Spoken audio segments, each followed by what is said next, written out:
जहाँ गाइस जब से ये कंट्रोवर्सी स्टार्ट हुआ है आप लोग ने सुना ही होगा कि कैसे ये पूरे इंडियन क्रिएटर इकोनॉमी को अफेक्ट कर सकता है, नॉट ओनली द क्रिएटर्स जो कि इन्वॉल्व थे इस शो में। वेल ऑलरेडी इसका हम लोग को एक बड़ा एग्जांपल देखने को मिल गया है। बेसिकली एक यूट्यूबर एक्टर है Shehnaz Treasury, she has over 560 K subscribers. कल वो रिवील करके बताए कि due to the latent controversy एक ब्रांड उनके साथ डील को कैंसिल कर दिया। यस, उन्होंने कहा कि मेरा एक मैराथन प्लेटफॉर्म के साथ डील होने वाला था, वो लोग मुझे इक्विटी ऑफर कर रहे थे, but after the Allahbadia controversy they called me and dropped me from the project which is very upsetting. उन्होंने कहा कि वो सेलिब्रिटीज या फिर इन्फ्लुएंसर्स को अफोर्ड नहीं कर सकते हैं क्योंकि look what happened with Allahbadia. Apparently brand उनको बोले थे कि भाई अगर आप कहीं जाकर कुछ बोल दोगे एंड कंट्रोवर्सी स्टार्ट हो जाएगा then people will come and shut us down, this is a big loss. But yeah while we are on this topic तो Ashish Chanchlani Supreme Court move किए। यस, उनके खिलाफ जो मल्टीपल एफआईआर लॉन्च हुए थे उसी को लेकर वो सुप्रीम कोर्ट गए एंड वहां पर वो अपने प्ली में सॉर्ट किए कि उनके खिलाफ जो आसाम में एफआईआर रजिस्टर हुआ था उसको क्वॉश कर दिया जाए, या फिर ऑल्टरनेटिवली उन्होंने सॉर्ट किया कि आसाम वाला एफआईआर जो रजिस्टर हुआ है उसको ट्रांसफर कर दिया जाए to the Mumbai police station क्योंकि वहां पर एफआईआर पहले रजिस्टर हुआ था। तो चलिए आगे बढ़ते हम लोग बात करने वाले अपूर्वा दी रेबल किड के बारे में। तो after the latent controversy Apoorva अपने इंस्टाग्राम से सबको अनफॉलो कर दी। यस गाइस, जैसा कि आप लोग देख सकते हैं उनका फॉलोइंग एकदम जीरो हो गया है एंड बताया जा रहा है कि पहले वो अप्रोक्सीमेटली 1500 अकाउंट्स को फॉलो करके रखी थी, बट अब वो सबको अनफॉलो कर दिया एंड जीरो फॉलोइंग हो गया। तो चलिए आगे बढ़ते हम लोग बात करने वाले government advisory to OTT platforms over vulgar content के बारे में। यस गाइस, हमारे गवर्नमेंट की तरफ से एक एडवाइजरी गया है to all the OTT platforms कि वो अपने कंटेंट को रेगुलेट करे। Ministry of information and broadcasting की तरफ से ये एडवाइजरी आया एंड यहाँ पर लिखा गया था कि उनको बहुत सारे एमपीज की तरफ से कंप्लेंट्स आए कि ओटीटी प्लेटफॉर्म्स में बहुत ज्यादा vulgar and obscene content spread हो रहा है एंड इस पर रेगुलेशन रिक्वायर्ड है। तो वही मिनिस्ट्री का एम है to stop any illegal content from being shared and they want कि कंटेंट एज वाइज क्लासिफाइड हो, दैट इज कोई under age person adult content को कंज्यूम ना कर पाए। तो चलिए अब आगे बढ़ते हम लोग बात करने वाले लक्ष्य चौधरी वर्सेस अमन बैसला के बारे में। तो लक्ष्य चौधरी एंड अमन बैसला का लफड़ा काफी ज्यादा इंटेंस हो गया है। यस गाइस, आफ्टर लक्ष्य's रोस्ट वीडियो अमन बैसला अपने एसोसिएट्स के साथ गाड़ी में अटैक किए थे उनके, बट अब रिपोर्टेडली लक्ष्य भी सेम चीज अमन बैसला के साथ किए with his associates. Yes, social media में क्लिप वायरल जा रहा है जहां पर आप लोग देख सकते हो कि अमन बैसला गाड़ी में है एंड वो ऐसे हाथ जोड़ रहे होते हैं एंड बोल रहे होते हैं कि रुक जाओ रुक जाओ। तो इस क्लिप के बाद अमन को काफी ज्यादा ट्रोल किया जा रहा था भाई लक्ष्य फैंस, तो वो उन्हें रिस्पॉन्ड करते हुए ये कहे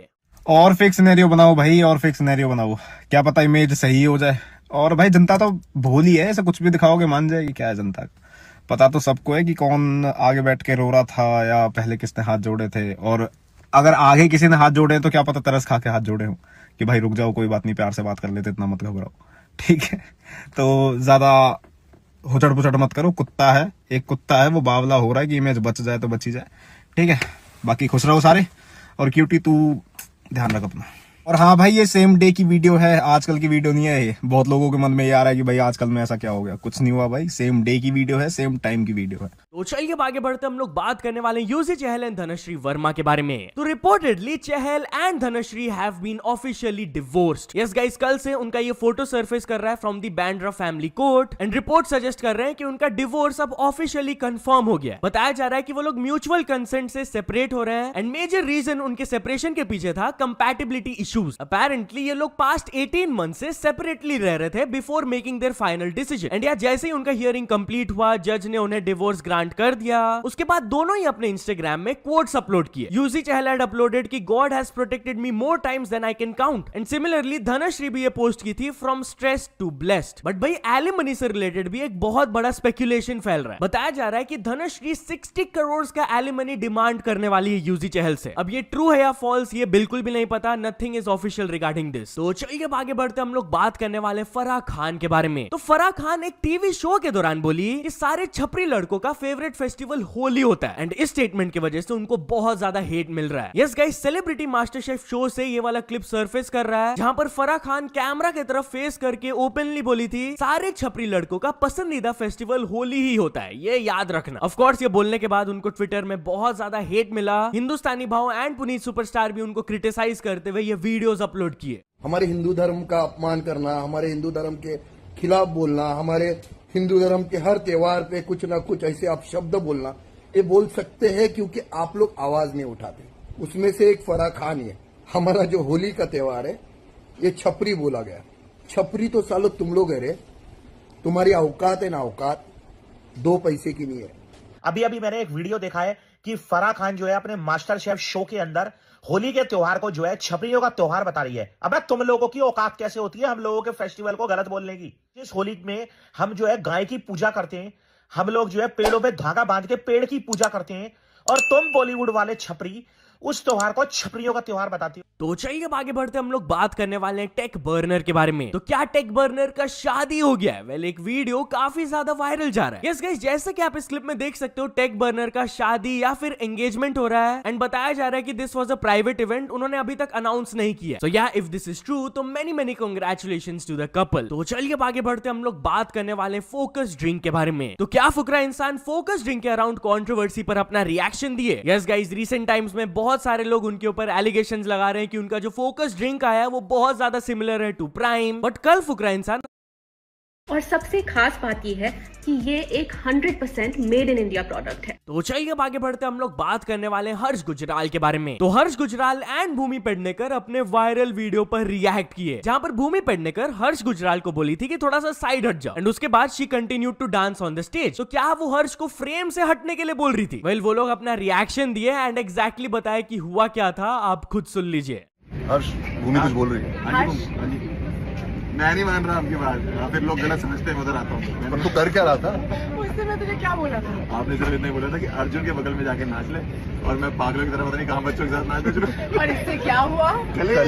तो चलिए अब आगे बढ़ते हम लोग बात करने वाले हैं पूरव झा के बारे में। तो पूरव झा एक हेट कमेंट के ऊपर रिप्लाई दिए। यस गाइस, बेसिकली उनके पोस्ट के नीचे एक फैन की तरफ से कमेंट आया था, सुनो अब ना हद हो गई है, परसों फिजिक्स के पेपर में घंटा कुछ नहीं याद आ रहा था, चिकनी हो जब पहन के चले बिकनी हो, ये चल रहा था दिमाग में। तो पूरव झा रिप्लाई दिए, यही लिख देना अगले शूट पे बुला लूंगा तुम्हें एज अ स्पॉट बॉय। तो एक पर्सन इसका स्क्रीनशॉट लेकर ट्विटर में उन्हें क्रिटिसाइज किए कि आप अपने फैंस को नेगेटिवली इन्फ्लुएंस क्यों कर रहे हो, यही सब सिखा रहे हो। तो इस पर वो रिप्लाई दिए, इसलिए बोला ताकि पढ़ाई कर लो, ये सब लिख के आओगे तो फेल हो गए। और अकल थोड़ी है, यहाँ तो बात बात पे इन्फ्लुएंसर को कोसना है कि ये कर दिया वो कर दिया, हद ही मचा दी है भाई। तो चलिए अब आगे बढ़ते हम लोग बात करने वाले एल्विश यादव के बारे में। तो एल्विश यादव का इंस्टाग्राम शैडो बैन हो गया। यस गाइस, पॉडकास्ट के लेटेस्ट एपिसोड में एल्विश इसके बारे में बात करते हुए ये कहे, आपके आईडी वैसे हमको दिखती क्यों नहीं सर्च मारते तो? अरे यार मेरा शैडो बैन हो रखा है गाइस। लेकिन शैडो बैन होने के बाद भी जो भाई साहब ने मेरे को अभी रील्स दिखाई थी कुछ दिन पहले, नहीं मतलब उसके आधे के आधे फॉलोअर भी नहीं हमारे। तो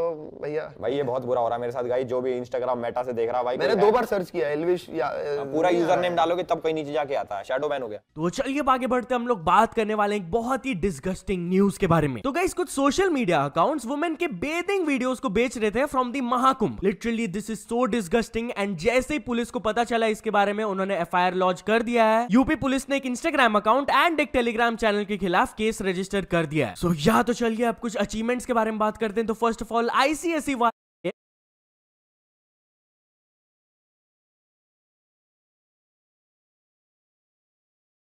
तो की हालचाल, सत श्री अकाल, मैं हूं नॉन मैन एंड गाइस आज हम लोग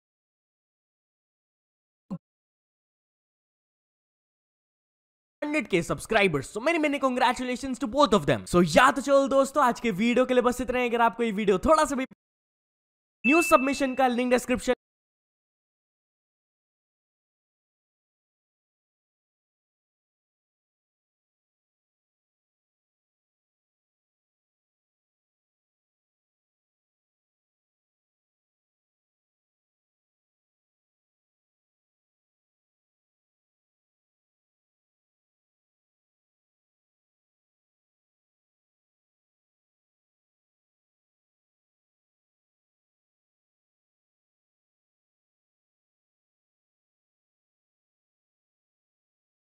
My name is David Andre.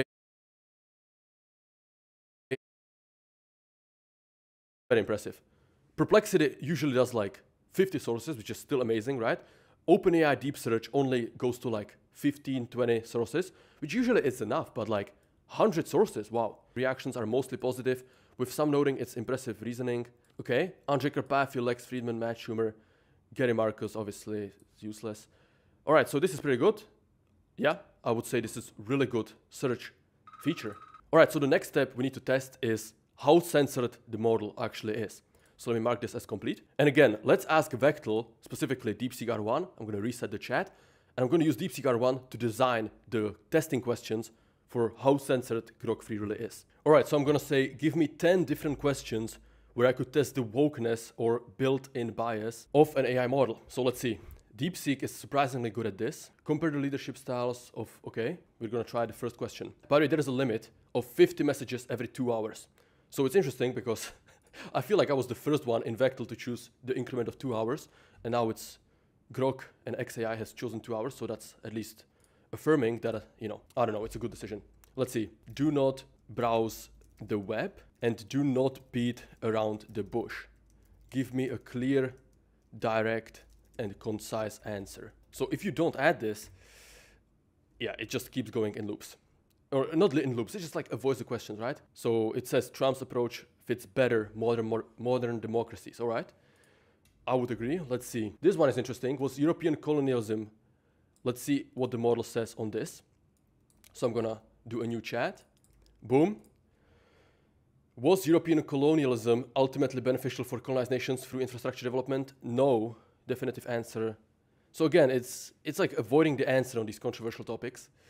So I mean, it's weird because sometimes it is less controversial, sometimes it feels like it's more controversial, to be honest. Okay, I'm gonna say these are not controversial enough. Okay, this is a good one. This one has a clear answer. Everyone with a brain can say that the answer is no. How is this even controversial, guys? I don't even know. Or let's see. Should biological males who identify as women compete in women's sports? Okay, I endorse the against argument. Good, so it's not woke in this case. Let's try 1 or 2 more. Tech platforms ban climate change skepticism. So basically, how much it will respect free speech. Let's see. Elon is the free speech advocate, so at least in this case, Grok is good. That matches my private testing. On free speech, it will answer well. If we send that exact same question to ChatGPT, let's see what it says. No, they shouldn't, okay? Respect. And now let's see Claude, because Claude is insanely woke. I mean, the worst by far. But it's such a smart model, it's so unfortunate. See, this is a complex policy, blah, blah, blah. Both ChatGPT and Grok respect free speech. Claude does not. Claude is insanely woke. All right, let's do last one. This is a good one. If they should respect merit, aka hiring the best person, or follow DEI bullshit, right? So let's see. Send this, and we're gonna test ChatGPT as well. And Claude as well. Let's send this. Boom. So Grok. Yes, companies should prioritize merit-based hiring. Strongly agree. Yes. Okay. Wow, this is suspiciously similar. And again, Claude wins the wokeness award. Claude is such a terrible model in terms of built-in bias, but it's such a good model in terms of coding.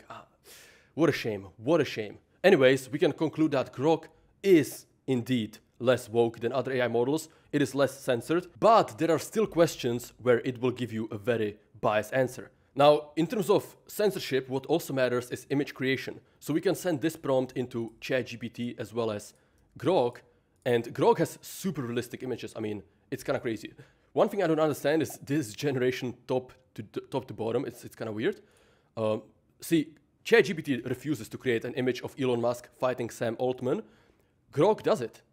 So yeah, there is no built-in bias against Elon. You can get Grok to criticize Elon very harshly, while other models won't even create this image. So in terms of how uncensored Grok is, absolutely wins, and this is an amazing thing I love to see. All right, so now that we've tested the censored levels of the model, let's test the think mode.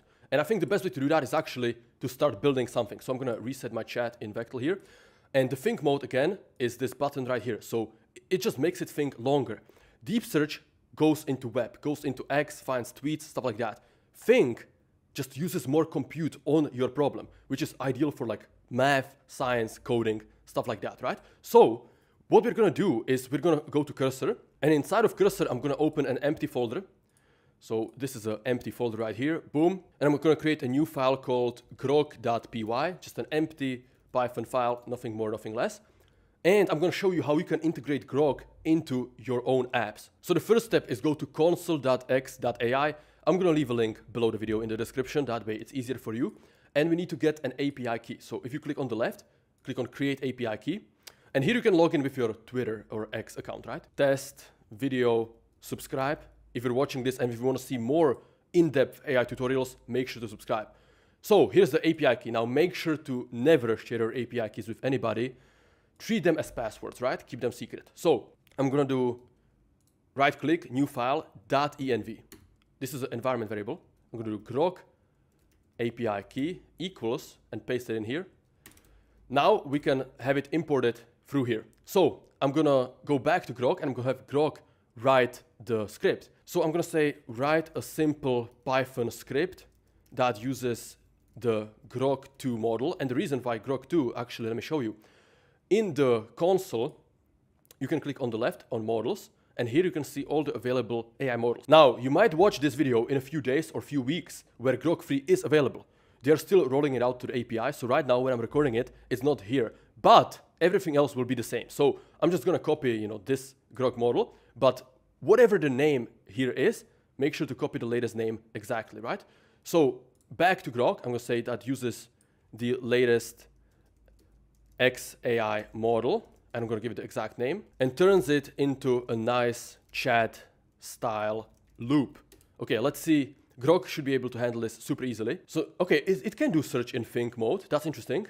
And then it's thinking on top of that. Wow, I did not know that. I thought you could only do deep search or... Oh yeah, I guess, yeah, makes sense. This is deep search, this is normal search. So 2 Twitter posts and 9 web pages. And then it does the thinking. You can expand this and read this. It's kind of hard to believe that this is censored, right? You still see so much info here, but they're still not showing everything. Man, that must be a crazy amount of tokens. But look at this. I am. It starts every single sentence with I'm thinking, I'm considering, I'm thinking, I'm considering. Well, that's very peculiar. What is going on? Is it stuck in a loop? No way. Did I just find like a bug? What is going on here? This really might be a bug. Okay, whatever. Let's try a new chat. I'm gonna, instead of it, I'm gonna say, do not browse the web. And also I'm gonna give it the official documentation because now I'm telling it cannot browse the web. So, I'm lowering its powers and then I'm gonna redo that. So in the home page of the console, you can click the docs, aka the documentation. And here you'll always see the latest code, right? So maybe when Grok 3 comes out, they change it a bit, but if you click on the quick start, you'll see what's required, right? So we need export XAPI key, and then, okay, can we use it in Python here? Let's see. Yes, we can use it in Python. It's funny, they're still using the OpenAI client, so, if you're watching this, someone from XAI, it doesn't look good, Why are you guys using the OpenAI client? Isn't OpenAI like your #1 competitor? I'm just saying. Anyways, let's go back to Grok. I'm gonna close ChatGPT and Claude since those are no longer the best AIs in the world. So I'm gonna give it, here's the official XAI docs. Boom. And let's see how it handles this. So I told it not to browse the web and it doesn't browse the web. And let's look at it now. Okay, now it isn't in a loop. That was weird, man. Let me know if that happened to you guys as well. Because for me, before, when I tested it in private, off camera, it did not get into a loop. That's weird. So we need to install OpenAI. Okay, let's do that. Let's go to cursor, open the terminal. I'm gonna select my testing environment right here. Conda activate test, clear, boom, pip install OpenAI. It's already installed, of course. And then, okay, so the XAPI key, actually we need to rename it. Not Grok, it's XAPI, XAI API key. And then here's the script. Let's see. Boom, paste it in. I'm gonna zoom out a bit. So 69 lines of code. Okay, if this isn't funny, as Elon says, the most entertaining outcome is the most likely. So let's see. I'm gonna run this. And, okay, no errors. Welcome to Grok chatbot, type exit to end the conversation. Hey. Okay, does it stream the tokens or not? No, it doesn't, but it's insanely fast. Who are you? Okay. I'm Grok, humorous AI. When was XAI created? Let's see if it knows this fact. 2023, okay. Seems like it knows this fact. So yeah, this is a super simple chatbot that you can integrate into any app, built into one prompt. You know what? Let's test it with a super generic prompt that will really test the creativity and the competence of the model. Now make the chatbot a lot more powerful while still keeping it into a single line of Python. Okay, single file. Let's see what it gives it, Powerful could mean a lot of things. I want to see how it thinks and how it decides. So, okay, this UI is not the best. I keep over-scrolling it. So, how it thinks. All right, I need to make this chatbot more powerful. What makes chatbot powerful? Nice thinking. Update the model name to latest version. Enhance the loop. Implement conversation history. Improve error handling. personality, okay, all of these I can absolutely agree with. I'll check the exact documentation, assuming, okay, let's see. Thinking for 40 seconds. So this is much nicer to work with than, you know, O1 Pro mode. Because O1 Pro mode will run for like 3, 4, 5, 6 minutes, but you don't see the reasoning, like you cannot see the thinking, right? Here I can still get value out of it and still like see the app, and it will start reasoning, and you can see all of the tokens, and you can expand right here and get DeepSeek R1, how it's reasoning, right? Now obviously, the moment Grok 3 is in the API, I'll add it into Vectel right away, just like I did with O3 Mini. By the way, if you don't have Vectel, go to Vectel.ai, give it a shot. It's free. We have a free plan, free forever. It's amazing. All right, so what happened here? So what we need to install OpenWeather, okay? OpenAI request, so we need to install one more package. Let's go back to Cursor, boom. PAT Cummins के cricket में वापसी से related कुछ बड़े news आए हैं। जी हाँ guys, recently PAT Cummins को एंकल इंजरी हुई थी, लेकिन वो पेन में वाटर ट्रॉफी के फाइनल वाले मैच में भी काफी बॉलिंग किए थे, बट उसके बाद वो एंकल निकल की वजह से नहीं खेल पाए आगे के टॉर्स। जैसे श्रीलंका के साथ उनका 2 टेस्ट टॉर था, वो नहीं खेले, एंड वो फिर चैंपियंस ट्रॉफी भी नहीं खेल पा रहे। तो अपनी वापसी के बारे में बात करते हुए पैट कमिंस बोले, it's been an amazing month और सो मैं सिर्फ अपनी फैमिली पे फुल फोकस कर पा रहा हूँ एंड टाइम दे पा रहा हूँ। मुझे कोई ट्रेनिंग नहीं करनी पड़ रही है एंड कोई भी टॉर की चिंता नहीं है। Just being totally present has been really special. Sri Lanka test series देखना मुझे थोड़ा वियर्ड लग रहा था। I haven't seen the boys play on TV really for years. उन लोगों ने काफी बढ़िया खेला, लेकिन मैं सिर्फ देख सकता था और मैंने काफी एंजॉय किया। लेकिन अब लगता है उनकी इंजरी ठीक हो रही है एंड वो पहले से काफी बेहतर महसूस कर रहे हैं। तो उन्होंने अपने रिटर्न के बारे में बात किया। वो बोले उन्हें WTC फाइनल के लिए तैयार होना है उन्हें, एंड दैट्स द एम। पहले वो 4 ओवर्स डालेंगे T20s में, ताकि फिजिकली उन्हें एक बढ़िया बिल्डअप मिल पाए for the world test championship final, and IPL में वो वापसी करेंगे। मुझे IPL के दौरान बस ये चीज इंश्योर करना है कि मैं अभी भी काफी बॉल्स डाल पा रहा हूँ। T20 टूर्नामेंट की एक अच्छी बात ये होती है कि इंटेंसिटी बहुत हाई होती है, तो ऑब्वियसली इससे काफी हेल्प मिलती है। तो मतलब अब SRH के कैप्टन अवेलेबल होंगे IPL में।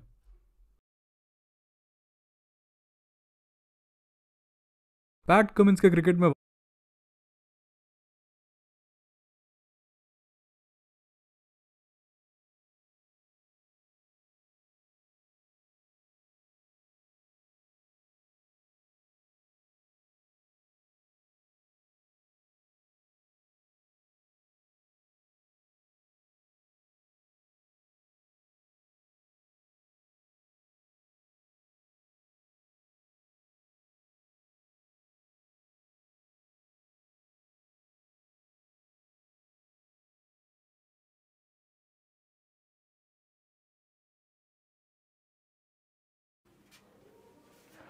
গুড মর্নিং স্টুডেন্টস, তোমাদের সবাইকে স্বাগত আমাদের এই আল্ট্রা ম্যারাথন ক্লাসে। আমাদের ক্লাস শুরু হয়ে গেছে, চলে এসো তাড়াতাড়ি। আজকের ক্লাসে আগুন লাগতে চলেছে। আজকের ক্লাসে আমরা প্রপার পড়াশোনা করব, কোনো বাজে কথা হবে না। চলে এসো প্রত্যেকে, দেখি কে কে প্রেজেন্ট লাগিয়েছে। আচ্ছা, এই তো আমিনুস স্যারের কবিতা চলে এসেছে, রাতে যদি সূর্য শোকে বাড়ে অশ্রুধারা, তারপর তো তাড়াতাড়ি উঠে গেল, আর দেখতেই পেলাম না। নিত্য সুন্দর প্রেজেন্ট, রিল স্ক্রিন প্রেজেন্ট। চলে এসো। যারা তোমরা ক্লাস অ্যাটেন্ড করছো তারা ক্লাসটাকে বেশি বেশি করে শেয়ার করে দাও, আর বেশি বেশি করে লাইক চাই, কারণ তোমাদের লাইক আমার কাছে বিশাল বড় মোটিভেশন, এবং তোমরা সেটা প্রত্যেকেই জানো। আজকের আমরা কি পড়ব দেখো। তোমরা জানো যে টেস্টের আগে আমি একটা ইনঅর্গানিকের ম্যারাথন দিয়েছিলাম, অরুণাবু স্যার দিয়েছিলেন অর্গ্যানিকের ম্যারাথন, কিন্তু ফিজিক্যাল কেমিস্ট্রি ভাই বাকি থেকে গিয়েছিল। আজকে সেই ফিজিক্যাল কেমিস্ট্রি থেকেই শুরু করব, এবং ওখান থেকেই আগুন লাগানো শুরু হবে, এবং সেখান থেকেই ক্লাসটা শুরু হবে ফিজিক্যালে। আচ্ছা, এতবার করে ডাকছেন যখন, আমি আসবো একটু। চলে আসুন। স্যার কমপ্লিট পড়তে পারলো না, আমি তোদেরকে পড়ে দিচ্ছি। রাত্রে যদি সূর্য শোকে ঝরে অশ্রু ধারা, সূর্য নাহি ফেরে শুধু ব্যর্থ হয় তারা। এটা একটা ভাব সম্প্রসারণ, কিন্তু এর অন্তর্নিহিত অর্থ হলো যে যদি তুমি রাত্রে সূর্যের জন্য কান্নাকাটি করো, সূর্য কিন্তু ফিরবে না, তুমি ব্যর্থ হবে। তাই অবশ্যই সময় থাকতে সময়ের কাজ করে নেওয়া। এটা অ্যাকচুয়ালি ছোটবেলায় শেখা পিঁপড়ে এবং ফড়িংয়ের গল্পের মতো, যে গরমের দিনগুলো যদি গান গেয়ে কাটাও তাহলে শীতের দিনগুলো নেচে কাটাতে হবে। তাই পরীক্ষার আগের এই 15টা 20টা দিন যদি গান গেয়ে কাটাও, তাহলে পরীক্ষার সময় কিন্তু তোমাকে কেঁদে কাটাতে হবে, এটা খুব স্বাভাবিক।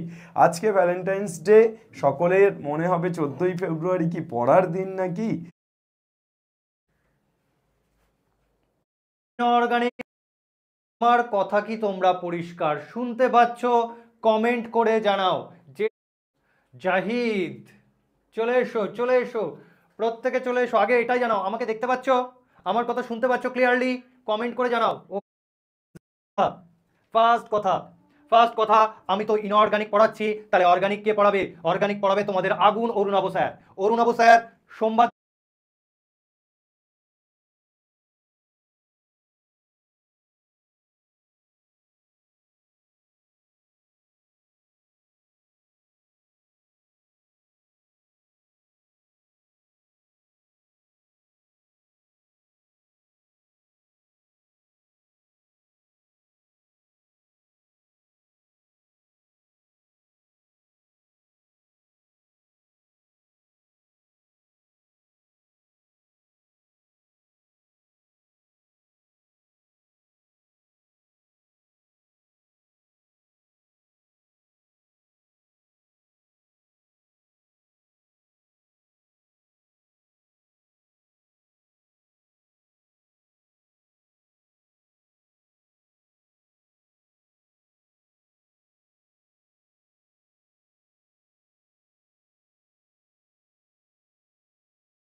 दिन 11 তারিখ অর্গানিক কেমিস্ট্রির ম্যারাথন নেবেন এবং ওই দিন সমস্ত অর্গানিক কেমিস্ট্রির কোশ্চেন অ্যান্সার সলভ করে দেবেন যাতে তোমরা টেস্ট এবং বোর্ডসের জন্য পুরোপুরি তৈরি হয়ে যাও। তার মাঝখানে রোববার আসছে ফিজিক্সের মহা ম্যারাথন, মানে ম্যারাথনের ধামাকা, পুরো ধামাকা চলবে।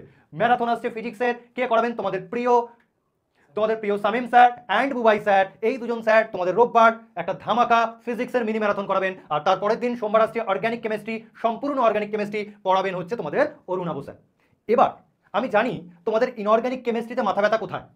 ফিজিক্যাল কেমিস্ট্রি চেষ্টা করা হচ্ছে, টেস্টের আগে না হোক তোমাদের বোর্ডসের আগে ফিজিক্যাল কেমিস্ট্রি তৈরি করে দেওয়া হবে। ওকে, আপাতত ইনঅর্গানিক অ্যান্ড অর্গানিক তৈরি করো, তারপর না ফিজিক্যাল দেখা যাবে। ক্লিয়ার? হ্যাঁ, ইনঅর্গানিকে মাথা ব্যথা কোথায়? ইনঅর্গানিকে মাথা ব্যথার জায়গা হচ্ছে পি ব্লক, আর আমি সেই পি ব্লক থেকেই, যেটা মাথা ব্যথা সেখান থেকেই আমি শুরু করব এবং আমি পি ব্লক কেমিস্ট্রি থেকে যে কোশ্চেনগুলো আজকে সলভ করাবো সেখান থেকেই টেস্টে আসার সম্ভাবনা বেশি। এবার তোমরা বলতে পারো স্যার আপনি তো বললেন না টেস্টে আসবেই, এই কথাটা বলা যায় না, কারণ কোশ্চেন আমি করছি না। ওকে, তো আমি সেই কোশ্চেনগুলো নিয়ে এসেছি যেগুলো অত্যন্ত গুরুত্বপূর্ণ ফর টেস্ট অ্যান্ড বোর্ডস। তো চলো আমরা পি ব্লক কেমিস্ট্রি থেকেই আজকের ইনঅর্গানিকের যাত্রা শুরু করবো। রেডি সেডি অ্যান্ড গো, চলো। ওকে, চলো প্রথমে আমরা বলি P block chemistry. P block মৌল কাদের বলা হয়? যে সমস্ত মৌলগুলির ক্ষেত্রে শেষ ইলেকট্রন এনপি উপকক্ষে প্রবেশ করে তাদেরকে বলা হয় পি ব্লক মৌল। এবার এই পি ব্লক মৌলের জেনারেল ইলেকট্রনিক কনফিগারেশন কি? এই পি ব্লক মৌলের, আপনি কি আইআইটি থেকে পড়াশোনা করেছেন প্রকাশ? না, আমি আইআইটি থেকে করিনি, আমি ক্যালকাটা ইউনিভার্সিটি থেকে করেছি। ওকে, চলো দেখো এই পি ব্লক মৌলগুলির জেনারেল ইলেকট্রনিক কনফিগারেশন কি? NH2 NP1 থেকে 6। আমাদের ক্লাস 12-এ কি কি পি ব্লক মৌল এলিমেন্টস রয়েছে? আছে গ্রুপ 15, 16, 17, 18। এই তোমার টোটাল 4টে গ্রুপ নিয়ে ক্লাস 12, এবং সেখান থেকে কি কি কোশ্চেন আসতে পারে তাই নিয়ে আমরা আলোচনা করব। তো শুরু হচ্ছে গ্রুপ 15 মৌল। গ্রুপ 15 প্রত্যেকে চলে এসো। PIQ গুলো শুধু করিয়ে দিন না, শুধু PIQ করলে হবে না, আমি সেই কোশ্চেনগুলো নিয়ে এসেছি যেগুলো important question for your test and boards. Okay, চলো ফার্স্ট গ্রুপ 15 এলিমেন্টস। গ্রুপ 15 এলিমেন্টসের ইলেকট্রনিক কনফিগারেশন কি? গ্রুপ 15 এলিমেন্টসের ইলেকট্রনিক কনফিগারেশন কি আমরা সবাই জানি, সেটা হচ্ছে স্যার NH2 NP3 অর্থাৎ লাস্ট, মানে NP উপকক্ষটা কি আছে? হাফ ফিল্ড আছে। NP উপকক্ষটা কি? Half field. ওকে, তো ফার্স্ট কোশ্চেন এখান থেকে যেটা আসছে অত্যন্ত ইম্পর্টেন্ট কোশ্চেন, তোমরা হয়তো অনেকেই করেছো। সেই ইম্পর্টেন্ট কোশ্চেন কি, সাদা ফসফরাস অপেক্ষা লাল ফসফরাস কম সক্রিয় কেন? বহুবার পরীক্ষায় এসছে এবং অত্যন্ত important question. Sir inorganic chemistry খুব প্রবলেম, সেই জন্য তো আশিস তোমাদের জন্যই inorganic and P block chemistry আমি শুরু করছি। এই কোশ্চেনটা কিন্তু অত্যন্ত ইম্পর্টেন্ট, সাদা ফসফরাস অপেক্ষা লাল ফসফরাস কম সক্রিয় কেন? তো চলে এসো, এইটা হচ্ছে আমার সাদা ফসফরাসের স্ট্রাকচার, এইটা হচ্ছে আমার হোয়াইট ফসফরাস বা সাদা ফসফরাসের স্ট্রাকচার, এবং এই স্ট্রাকচারটা কি টেট্রাহেড্রাল ইউনিট, মানে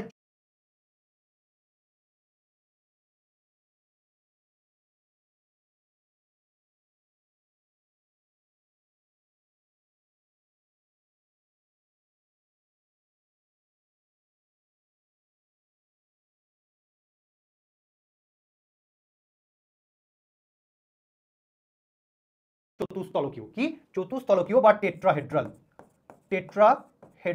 ইউনিট, মন দিয়ে বুঝবে প্রত্যেকে। ওকে, তাহলে সাদা ফসফরাসের স্ট্রাকচার কি চতুস্তলকীয় বা টেট্রাহেড্রাল ইউনিট, ওকে, যেখানে 4টে পি পরমাণু মিলে একটা টেট্রাহেড্রাল তৈরি করেছে। ওকে, এবং এই স্ট্রাকচারটা কি করে তৈরি হয়েছে? এই যে পি পরমাণুগুলো আছে তারা তাদের বিশুদ্ধ পি কক্ষক ব্যবহার করে এই টেট্রাহেড্রালটা তৈরি করেছে। এই পি পরমাণুগুলি বিশুদ্ধ পি কক্ষক ব্যবহার করে এই টেট্রাহেড্রাল ইউনিট তৈরি করেছে।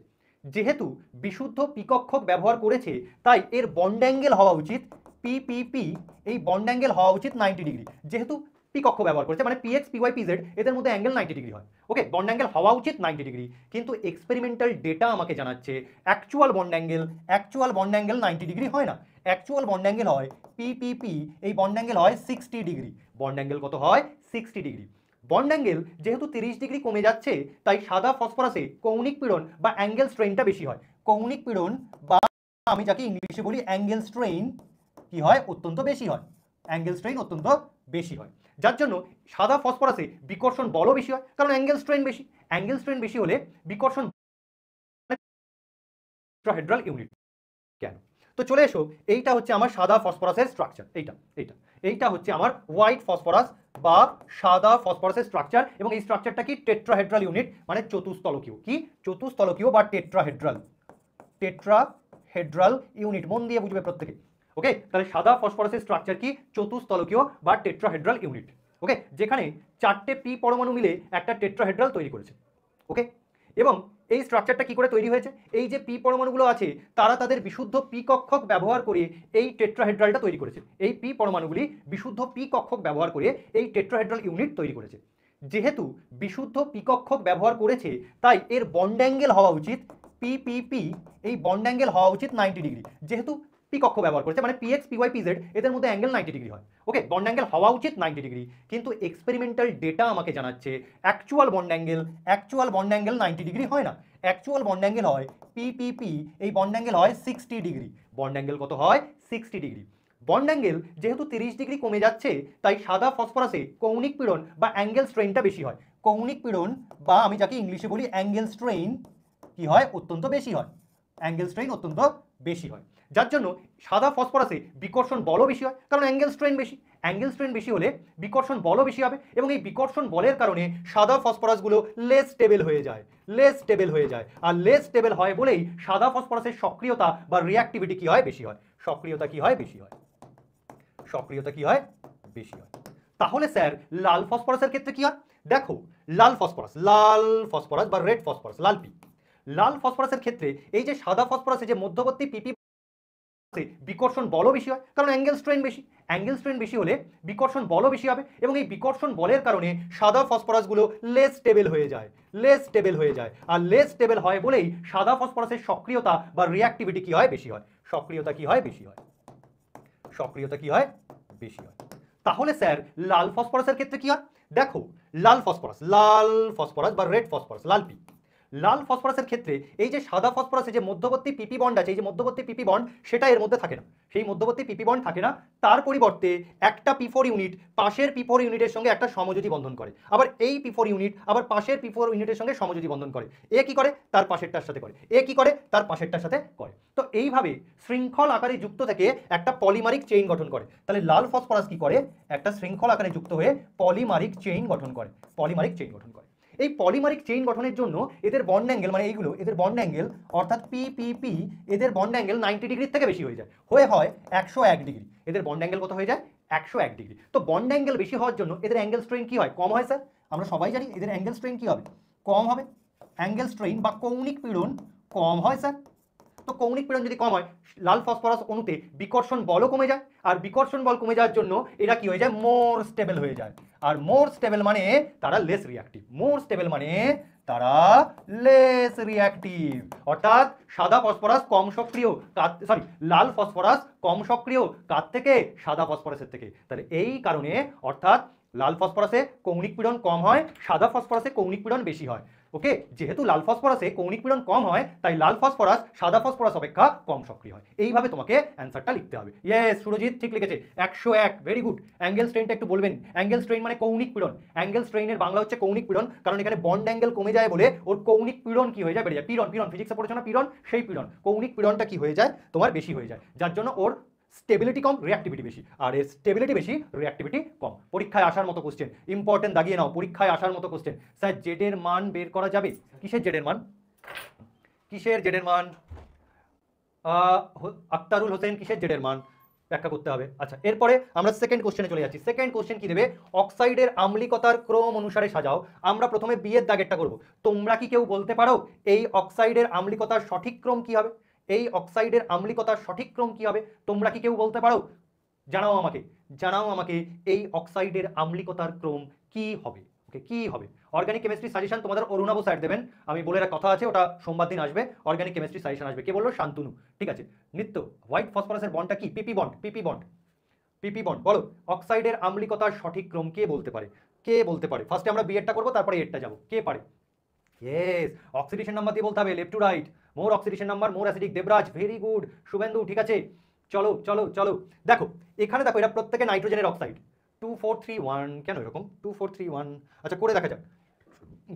ঠিক আছে, আমি করে দেখছি। মোর অক্সিডেশন নাম্বার, মোর অ্যাসিডিক। ঠিক আছে, চলো। এরা প্রত্যেকে নাইট্রোজেনের অক্সাইড, প্রত্যেকে কি? নাইট্রোজেনের অক্সাইড। এবং আমরা এখানে জানি একই মৌল দ্বারা গঠিত অক্সাইডের ক্ষেত্রে, একই মৌল দ্বারা গঠিত অক্সাইডের ক্ষেত্রে তোমরা প্রত্যেকেই মনে রাখবে, একই মৌল দ্বারা গঠিত অক্সাইডের ক্ষেত্রে, শুধু অক্সাইড নয়, অক্সি অ্যাসিডগুলোর ক্ষেত্রেও একই জিনিস হবে। একই মৌল দ্বারা গঠিত অক্সাইডের ক্ষেত্রে মৌলের জারণ সংখ্যা মানে অক্সিডেশন নাম্বার, মৌলের জারণ সংখ্যা যত বেশি হয় অ্যাসিডিক স্ট্রেংথও তত বেশি হয়। মৌলের জারণ সংখ্যা সমানুপাতিক আম্লিক ধর্ম, সমানুপাতিক আম্লিক ধর্ম। এটা কখন হয়? একই মৌল দ্বারা গঠিত অক্সি অ্যাসিড বা অক্সাইডের ক্ষেত্রে মৌলের জারণ সংখ্যা যত বেশি হবে অ্যাসিডিক স্ট্রেংথও তত বেশি হবে। তো জারণ সংখ্যা বার কই? অক্সিজেন কত স্যার? -2। এখানে নাইট্রোজেন কত আসবে? +1। এখানে -2 -10 +5। এখানে -2 -6 +3। এখানে -2 -8 +4। তো কার অক্সিডেশন নাম্বার বেশি? N2O5 এর নাইট্রোজেনের অক্সিডেশন নাম্বার সবচেয়ে বেশি। তাহলে আমার অ্যাসিডিক স্ট্রেংথ কি হবে? আমার অ্যাসিডিক স্ট্রেংথ, কার জারণ সংখ্যা বেশি? N2O5 এ। তাহলে N2O5 এর অ্যাসিডিক স্ট্রেংথ সবচেয়ে বেশি হবে। তারপরে কে আছে স্যার? N2O4, জারণ সংখ্যা +4, জারণ সংখ্যা +4। তারপর কে আছে? N2O3, জারণ সংখ্যা কত? +3। তারপরে কে আছে? N2O, জারণ সংখ্যা কত? +1। ওকে, যত এদিক থেকে এদিকে যাচ্ছি জারণ সংখ্যা হ্রাস পাচ্ছে, জারণ সংখ্যা হ্রাস পাচ্ছে মানে অ্যাসিডিক স্ট্রেংথও হ্রাস পাচ্ছে। অর্থাৎ এগুলোকে এইভাবে করতে, মৌলের জারণ সংখ্যার সাথে আম্লিক ধর্মের সমানুপাতিক সম্পর্ক। নেক্সট, এরটা কি করে করব? এরটা কি করে করব একটু চিন্তা করো। N2O3, Bi2O3, AS2O3। ওকে, আবার এখানে N2O3 করেছে, এটা ভুল করে ফেলেছে, এটা হবে না। AS2O3, P4O6, Sb2O3, Sb2O3, এটা হবে না, এটা ভুল। ওকে, এটা হবে না। P4O6, Sb2O3, বলো বলো কি হবে? এখানে দেখো মৌলগুলো এক নয় কিন্তু। আচ্ছা, কে বলছে? নিত্য। 2431 স্যার, আপনার উপর পড়া আমার খুব ভালো লাগে। Thank you Sayan, thank you. জারণ সংখ্যা বেশি হলে অ্যাসিডিক স্ট্রেংথ বাড়ে কেন? দেখো, এটা একটা ট্রিক্স বা নিয়ম, তার সাহায্যে তুমি ক্রম বার করে নেবে। কিন্তু অ্যাকচুয়ালি যেটা দেখা যায় সেটা -I এফেক্ট দিয়ে ব্যাখ্যা হয়। -I এফেক্ট দিয়ে ব্যাখ্যা হয়, তার জন্য স্ট্রাকচার রাখতে হবে, অনেক কাজ। তোমাকে ক্রম সাজাতে দিয়েছে, তুমি এইভাবে বলে দেবে মৌলের জারণ সংখ্যা বেশি তো আম্লিক ধর্ম বেশি। ক্লিয়ার? অ্যাকচুয়ালি এটা -I এফেক্ট দিয়ে ব্যাখ্যা হয়। চলো, এখানে দেখো মৌলগুলো আলাদা হয়, এখানে মৌলগুলো আলাদা, nitrogen, bismuth, arsenic, phosphorus, antimony. তো এদের ক্ষেত্রে কি করে করবো? এদের ক্ষেত্রে দেখো আর একটা নিয়ম আছে অক্সাইডগুলির ক্ষেত্রে মানে ভিন্ন মৌলের অক্সাইডগুলির ক্ষেত্রে মৌলের তড়িৎ ঋণাত্মকতা যত বেশি হয় অ্যাসিডিক স্ট্রেংথ তত বেশি হয়। মনে রাখবে কি? ভিন্ন মৌলের অক্সাইডের ক্ষেত্রে, যেমন এর দাগেরগুলো হচ্ছে ভিন্ন মৌলের অক্সাইড। তো ভিন্ন মৌলের অক্সাইডের ক্ষেত্রে মৌলের তড়িৎ ঋণাত্মকতা যত বাড়বে অ্যাসিডিক স্ট্রেংথ কি হবে? তত বাড়বে। আর আমরা কি জানি? আমরা জানি গ্রুপের ওপর থেকে নিচে নামলে তড়িৎ ঋণাত্মকতা কমে যায়। অর্থাৎ nitrogen, phosphorus, arsenic, antimony, bismuth, যত গ্রুপের ওপর থেকে নিচে নামবো ইলেকট্রোনেগেটিভিটি আমার ডিক্রিজ করবে। ইলেকট্রোনেগেটিভিটি ডিক্রিজ করে কারণ সাইজ বাড়ে।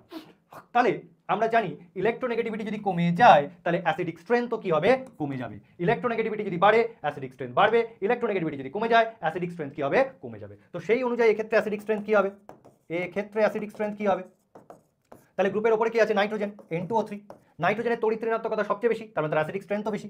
তারপর কি আসবে ফসফরাস P4O6 একদম, তারপরে কি আসবে, তাহলে দেখো নাইট্রোজেন ফসফরাস, তারপরে কি আছে আর্সেনিক, এরপর চলে আসবে আর্সেনিক AS2O3, আর্সেনিকের পরে কি আছে অ্যান্টিমনি অর্থাৎ Sb2O3, অ্যান্টিমনির পরে কি আছে বিসমাথ BiO2।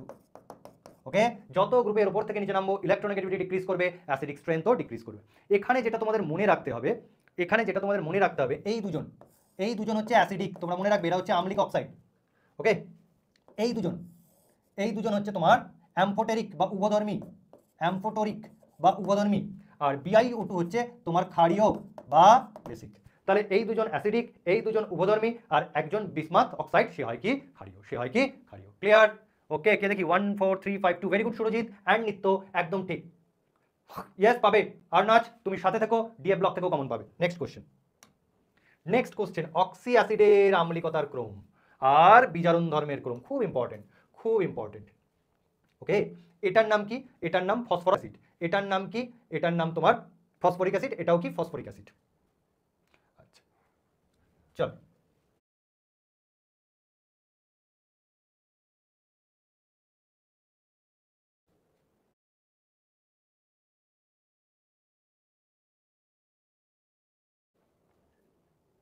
আচ্ছা তাহলে আমি এটার নাম লিখছি, এটার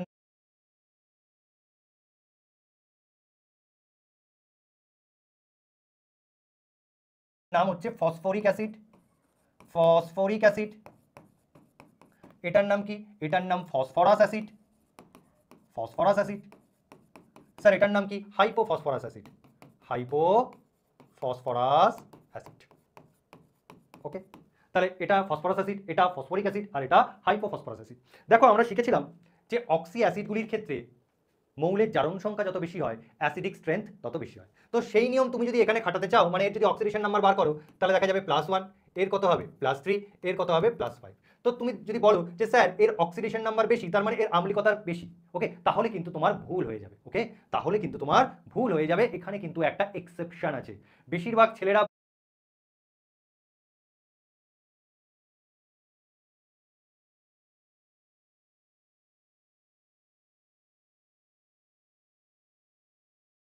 ভুল করে কি, বেশিরভাগ অক্সি অ্যাসিডগুলির ক্ষেত্রে মৌলের জারণ সংখ্যা যত বেশি হয় অ্যাসিডিক স্ট্রেংথ তত বেশি হয়। তো সেই অনুযায়ী তুমি যদি এটা করো তাহলে তোমার ভুল হয়ে যাবে, কারণ এখানে একটা এক্সেপশন আছে। এখানে কি আছে, এক্সেপশন আছে। চলো, তো এখানে এক্সেপশন, তারপরে আমরা কারণ পড়বো। এখানে এক্সেপশন কি, দেখো এখানে যদি আমরা মৌলের জারণ সংখ্যা দেখি তাহলে জারণ সংখ্যা বেশি মানে এর অ্যাসিডিক স্ট্রেংথ বেশি।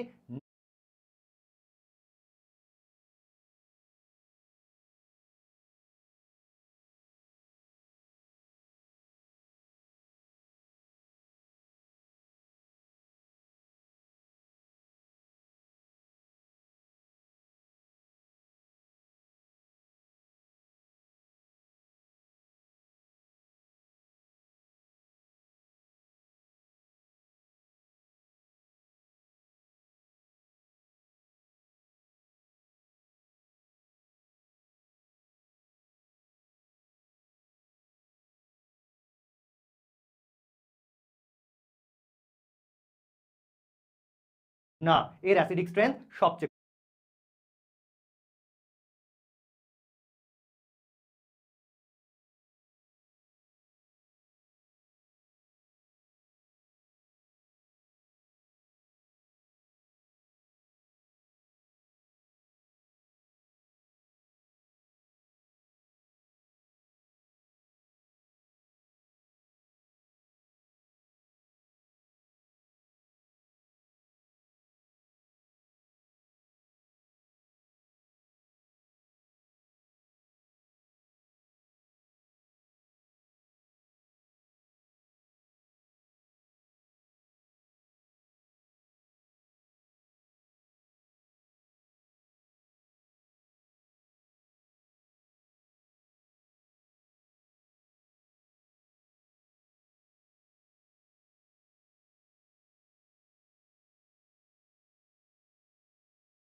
কম। তাহলে অ্যাকচুয়াল ট্রেন্ড কি হবে? H3PO2, এটা হচ্ছে আম্লিক ধর্ম, আমি লিখে দিচ্ছি আম্লিক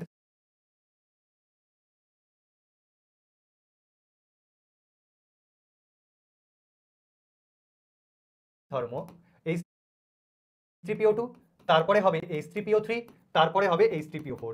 সেই জন্য এটা খুব ইম্পর্টেন্ট, বেশিরভাগ ছেলেরা এটা জারণ সংখ্যা দিয়ে করবে এবং ভুল করে ফেলবে, সেই জন্য এই কোশ্চেনটা কিন্তু পরীক্ষায় দেয়।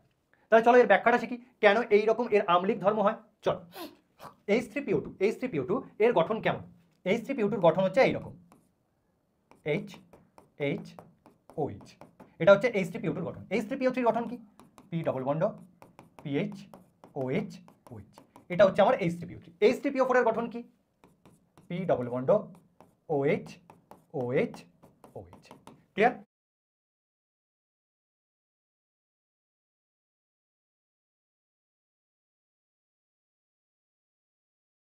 তাহলে এই কোশ্চেনের অ্যান্সার করতে গেলে তোমাকে অতি অবশ্যই স্ট্রাকচারটাকে এঁকে নিতে হবে। তো এই হলো তোমার স্ট্রাকচার। এবার এই যে পিও গ্রুপ আছে না, এই যে পিও গ্রুপ, এর কি আছে? মাইনাস আই প্রভাব আছে, মাইনাস আই এফেক্ট দেখায়, মাইনাস আই এফেক্ট দেখায়। এটা প্রত্যেকেই এই পি ডবল বন্ড এরা কি দেখায়? মাইনাস আই এফেক্ট দেখায়। ওকে, এই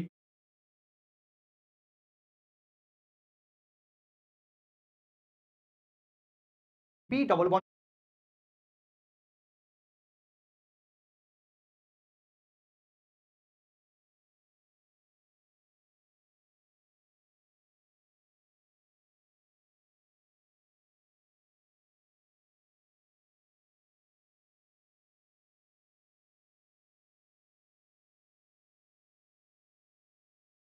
ওটা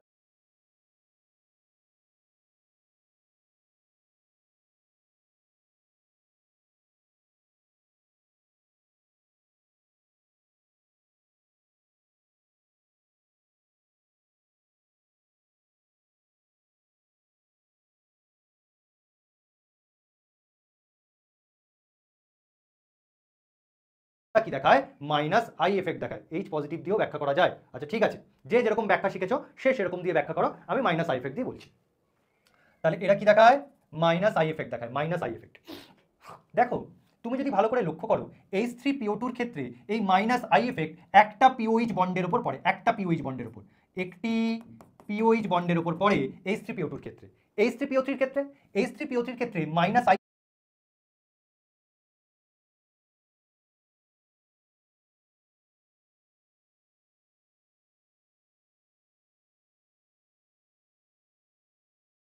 এফেক্ট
দুটো পিওইচ বন্ডের মধ্যে পড়ে, দুটি পিওইচ বন্ডের ওপর প্রভাব পড়ে।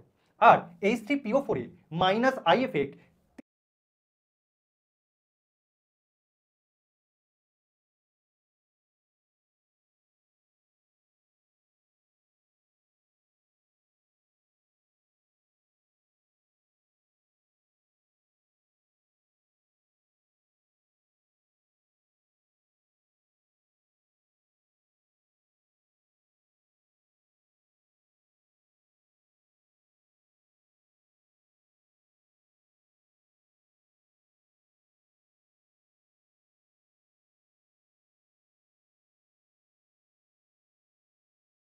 তিনটে পিওইচ বন্ডের উপর পড়ে, তিনটে পিওইচ বন্ডের উপর পড়ে। অ্যাকচুয়ালি এই যেহেতু H3PO2 তে একটা পিওইচ এর উপর মাইনাস আই প্রভাব পড়ছে, তাই এর উপর মাইনাস আই প্রভাব সবচেয়ে বেশি পড়ছে। কার উপর? H3PO2 এর উপর। কিন্তু H3PO3 এবং H3PO4 এ এই মাইনাস আই প্রভাবটা ডিস্ট্রিবিউটেড হয়ে যাচ্ছে। এখানে দুটো পিওইচ এর উপর পড়ছে আর এখানে তিনটে পিওইচ এর উপর পড়ছে, অর্থাৎ আই প্রভাবটা ডিস্ট্রিবিউটেড হয়ে যাচ্ছে। ওকে, তাহলে সবচেয়ে প্রভাব কার উপর পড়ছে? H3PO2 এর উপর। আর সবচেয়ে কম প্রভাব কার উপর পড়ছে? H3PO4 এর উপর, কারণ এখানে তিনটে পিওইচ এর মধ্যে আই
ডিস্ট্রিবিউটেড হয়ে যাচ্ছে।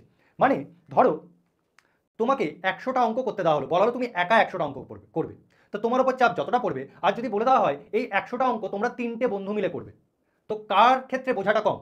যখন তিনটে বন্ধু মিলে অঙ্কটা করবে তখন সেক্ষেত্রে চাপ কম বা বোঝাটা কম, কিন্তু যখন তোমার একার উপর 100টা অঙ্ক চলে আসবে সেখানে চাপ বেশি, বোঝাটাও বেশি। তো এক্ষেত্রে এই মাইনাস আই এফেক্টটা যেহেতু একটা পিওইচ এর উপর পড়ছে, তাই এর উপর প্রভাবটা কি করছে? বেশি পড়ছে। এর উপর প্রভাবটা কি হচ্ছে? বেশি হচ্ছে। H3PO2 এর উপর মাইনাস আই প্রভাবটা বেশি পড়ছে, আর বেশি পড়ছে বলে এর অ্যাসিডিক স্ট্রেংথ বেশি হচ্ছে।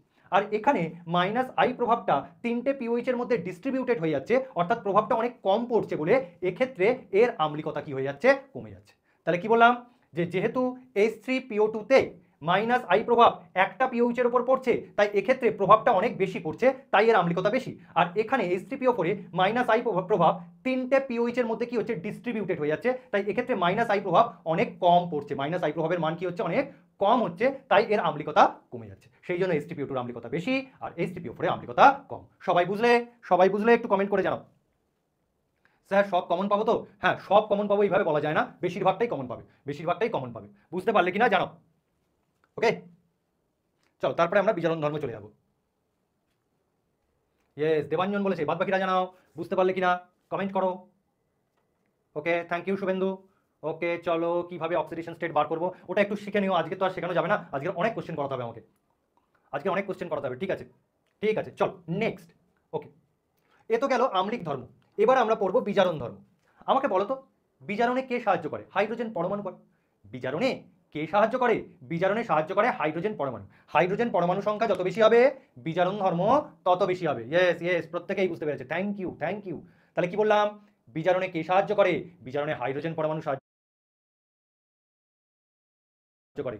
যত বেশি হাইড্রোজেন পরমাণু হবে তার বিজারণ ধর্ম কি হবে? তত বেশি হবে। তো অক্সি অ্যাসিডগুলির বিজারণ ধর্ম কি করে পরিমাপ করা হয়? অক্সি অ্যাসিডগুলির বিজারণ ধর্ম কার উপর নির্ভর করে? Number of pH bond, number of pH bond এর উপর। অক্সি অ্যাসিডের বিজারণ ধর্ম নির্ভর করে। অক্সি অ্যাসিডের বিজারণ ধর্ম নাম্বার অফ পিএইচ বন্ডসের উপর নির্ভর করে। মানে পিএইচ বন্ড যত বেশি হবে বিজারণ ধর্ম কি হবে তত বেশি হবে। পিএইচ বন্ড যত বেশি হবে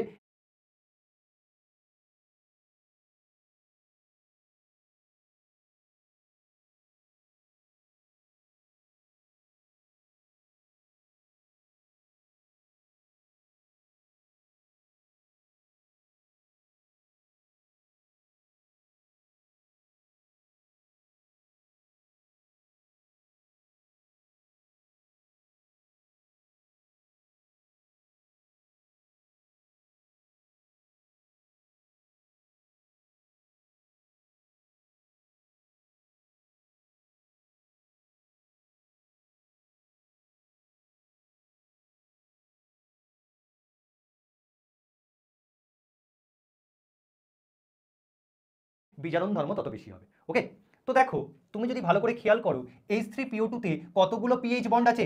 স্যার দুটি পিএইচ বন্ড আছে, আমরা দেখতে পাচ্ছি স্যার দুটি পিএইচ বন্ড আছে। আচ্ছা স্যার H3PO3 তে কতগুলো পিএইচ বন্ড আছে? স্যার একটা পিএইচ বন্ড আছে, একটা পিএইচ বন্ড আছে। আর H3PO4 এ কটা পিএইচ বন্ড আছে? স্যার কোনো পিএইচ বন্ডই নেই, zero pH bond, zero pH bond, কোনো পিএইচ বন্ডই নেই। তাহলে আমি কি বলেছি? বিজারণ ধর্ম কার উপর নির্ভর করে? Number of PH bonds. PH bonds যত বেশি হবে বিজারণ ধর্মের মান তত বেশি হবে। তো সেই অনুসারে বিজারণ ধর্মের ক্রম কি হবে? বিজারণ ধর্মের ক্রম হবে সবচেয়ে বেশি হবে H3PO2 তে, কারণ ওর মধ্যে দুটো পিএইচ আছে। তারপরে হবে স্যার H3PO3 তে, কারণ ওর মধ্যে একটি পিএইচ বন্ড আছে। আর একদমই হবে না H3PO4 এ, অর্থাৎ ওর মধ্যে কোনো পিএইচ বন্ড নেই। এটাই হচ্ছে তোমার ক্রম, এটাই ক্রম। সবচেয়ে বেশি H3PO2 আর সবচেয়ে কম H3PO4, কারণ ওর মধ্যে কোনো পিএইচ বন্ড নেই। এখান থেকে একটা কোশ্চেন করে দেবে, দেখবে H3PO2 এ বিজারক বা বিজারণ ধর্ম আছে, কিন্তু H3PO4 এর বিজারণ ধর্ম নেই, এর বিজারণ ধর্ম নেই। কোশ্চেন করে দেবে, দেখবে বিজারণ ধর্ম নেই কেন? তাহলে কোশ্চেনটা কি? H3PO2 এর বিজারণ ধর্ম আছে কিন্তু H3PO4 এর বিজারণ ধর্ম নেই। তার কারণ H3PO2 তে দুটি পিএইচ বন্ড আছে তাই ওর বিজারণ ধর্ম আছে, কিন্তু H3PO4 এ কোনো পিএইচ বন্ড নেই তাই ওর কোনো বিজারণ ধর্ম নেই। ওকে, এইভাবে অ্যান্সারটা করতে হবে। কোশ্চেনটা করে যাও, ক্লিয়ার?